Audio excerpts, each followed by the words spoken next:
গ্রামে এসেছি কয়েকটা দিন বেড়াতে। চাকরির জন্য কয়েকদিন পর আবার ব্যস্ত সময় কাটাতে হবে। তাই ভাবলাম কিছুটা দিন গ্রামে সবার সাথে একটু সময় কাটিয়ে আসি। আমাকে নিতে এসেছে বালাই। বালাই আমার ছোটবেলার বন্ধু। পরীক্ষার রেজাল্ট খারাপ করায় লেখাপড়ার ইতি টেনে গ্রামে নিজের জমিতে ক্ষেত খামার করে। দীর্ঘদিন পর বন্ধুকে দেখে ভালোই লাগছে। হাঁটতে হাঁটতে আমরা দুজন বাড়ির কাছাকাছি চলে এলাম। বাড়ির কাছে একটা বড় দিঘি আছে, আর তার কুল ঘেঁষে কতগুলো তাল গাছ। এই গাছটার নাম তাল দিঘি। এখন দেখি এখানে শ্মশানও করা হয়ে গেছে। তন্ময়, তোর মনে আছে এই তাল দিঘির বারে আমরা কত এসেছি? এইসব কি আর ভোলা যায়? শহরে এই তাল দিঘির কথা অনেক মনে পড়ে। শৈশবের অনেকটা সময় আমাদের এই তাল দিঘির পাশেই কেটেছে। দুজনে মিলে ঝড়ের দিনে রাতের অন্ধকারে তাল কুড়িয়েছি। কিন্তু এখন কেউ এই বিকালের পর এই তাল দিঘির তীরে আসতেই চায় না। কেন? তাল দিঘির মালিক হরিহর কাকা কি এখানে আসতে নিষেধাজ্ঞা জারি করেছেন? আমার কথায় বালাইকে বেশ চিন্তিত মনে হলো। বেশ কিছুক্ষণ নীরব থেকে সে বলল,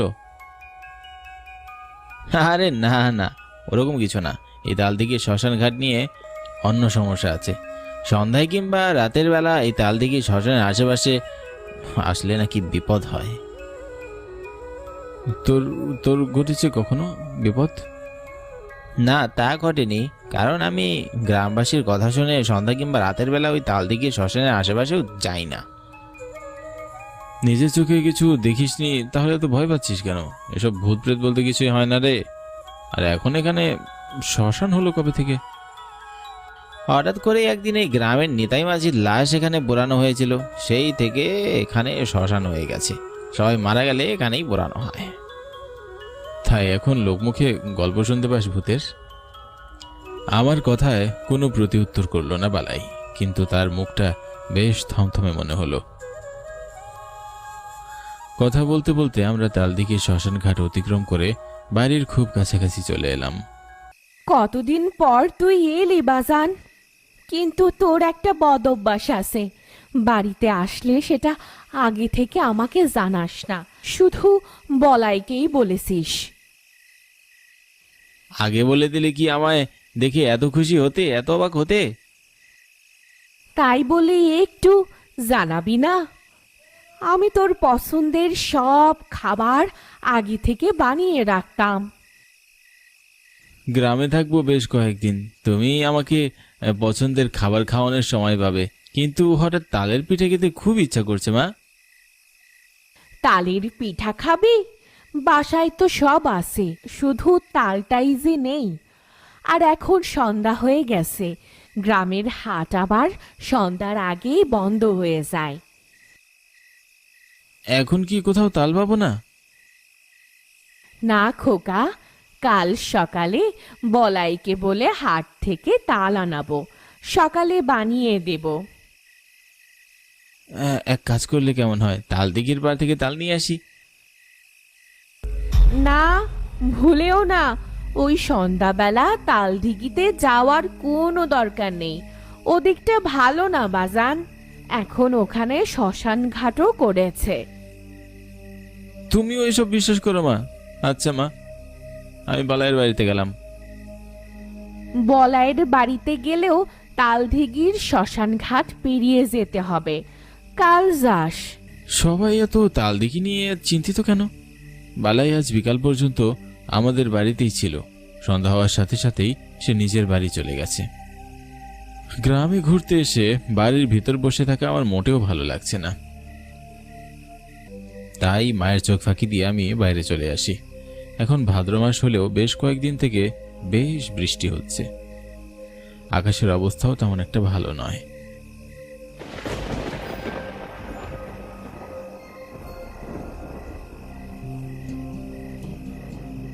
আমি বালাইয়ের বাড়ির উদ্দেশ্যে যাওয়ার জন্য বের হই। বালাইয়ের মুখে তালদিঘির শ্মশানের গল্প শোনা যাবে, তাই মায়ের আপত্তি থাকা সত্ত্বেও বাইরে আসি। এখন সন্ধ্যাবেলা, কিন্তু আকাশ মেঘলা থাকায় বেশ রাত মনে হচ্ছে। একা একা গ্রামের নির্জন পথে হাঁটছি। অবাক করার ব্যাপার হলো, আমি খেয়াল করে দেখি সেখানে কোনো জনমানবের চিহ্ন পর্যন্ত নেই। বৃষ্টি আসার কারণে কি সকলে বাড়ির ভিতর চলে গেল নাকি? আকাশ কুসুম চিন্তা ভাবনা করতে করতে আমি তালদিঘির পাড়ে আসি। কিন্তু এখানে আজকাল মরা পুরাই, সেটা ভাবতেই আচমকা আমার শরীর শিউরে ওঠে। কিন্তু তাল গাছের দিকে তাকাতেই তাল বাগানের পাকা পাকা ফল এসব দেখে আমার মনটা খুশি হয়ে যায়। তাল গাছের নিচে বেশ কিছু তাল পড়ে থাকতে দেখে দুটা তাল আমি হাতে তুলে নিলাম।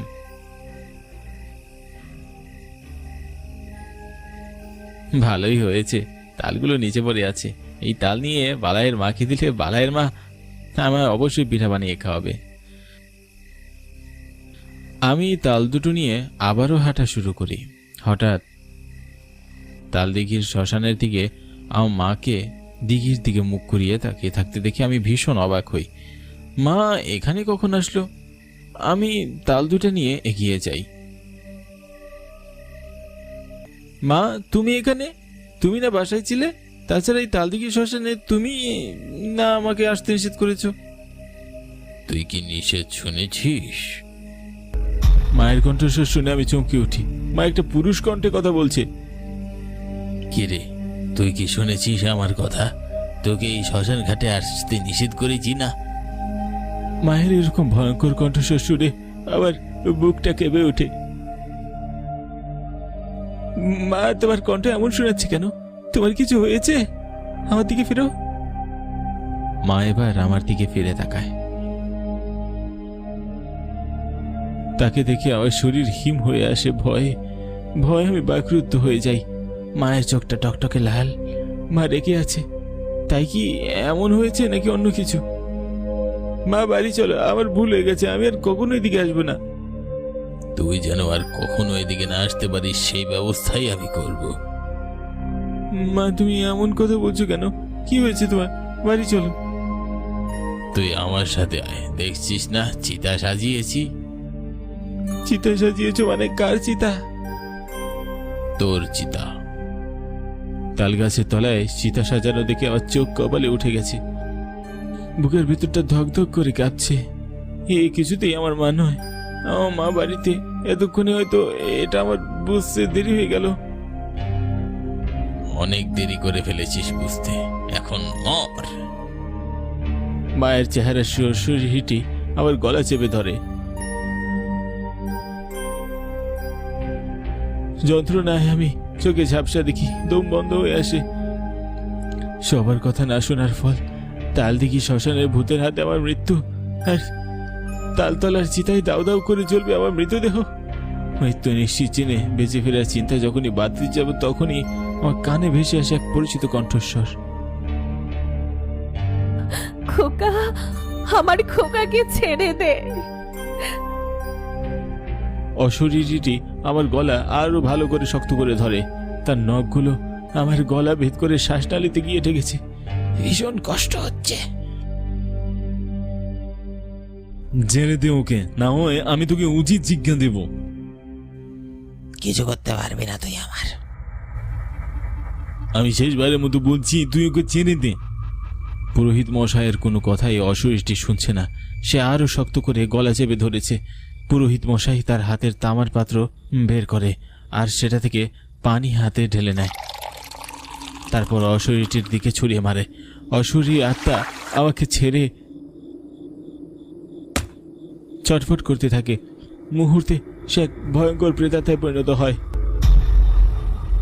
যার চেহারা দেখতে খুবই বিভৎস, ফ্যাকাশে একটা ভয়ঙ্কর চেহারা। ছেড়ে দে, ছেড়ে দিয়েছি, আমাকে আর কষ্ট দিস না। তুই তোর পরিচয় দে, বল তুই কে, এখানে কেন এসেছিস? এতদিন থেকে তুই এই জয়দেবপুরের গ্রামবাসীকে কেন ভয় দেখাচ্ছিস? আমি নিতাই মাঝি। 5 বছর আগে এই ঝড়ের রাত্রিরে এই দিঘিতে আমার মৃত্যু ঘটে। 2 দিন আমার লাশ পচে পানিতে পড়েছিল, কিন্তু কেউ মৃতদেহ সৎকারের ব্যবস্থা করেনি। আর প্রতি রাতে এই তাল দিঘির পাড়ে চিতা সাজিয়ে রাখি। গ্রামের মানুষদের ধারণা হয় এটা শ্মশান ঘাট। তারা সবাই এখানে মরা পোড়াতে আসে। রাতের বেলা কেউ এলে আমি তাকে মেরে ফেলি।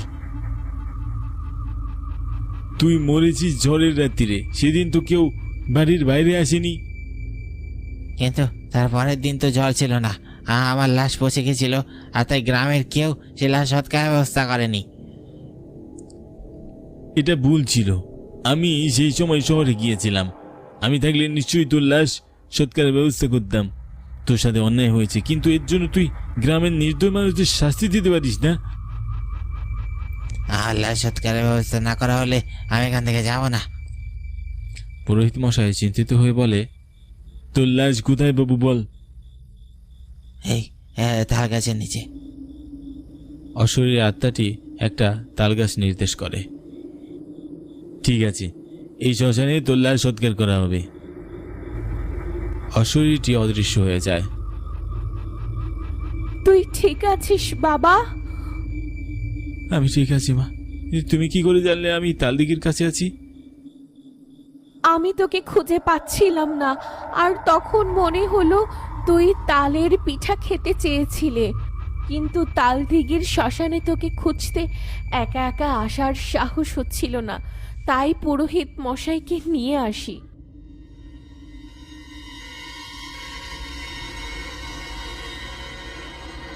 পরদিন সকালে পুরোহিত মশাই গ্রামবাসীকে নিতাই মাছের কথা বলে। তারপর একটা তালগাছ কেটে সেই গাছের নিচে একটা কঙ্কাল দেখে। এই কঙ্কালই নিতাই মাছের কঙ্কাল। গ্রামবাসীরা চিতায় এই কঙ্কালটি পুড়িয়ে নিতাইয়ের আত্মার শান্তি কামনা করে। তারপর থেকে এই তালদিঘির শ্মশানে আর কখনো কোনো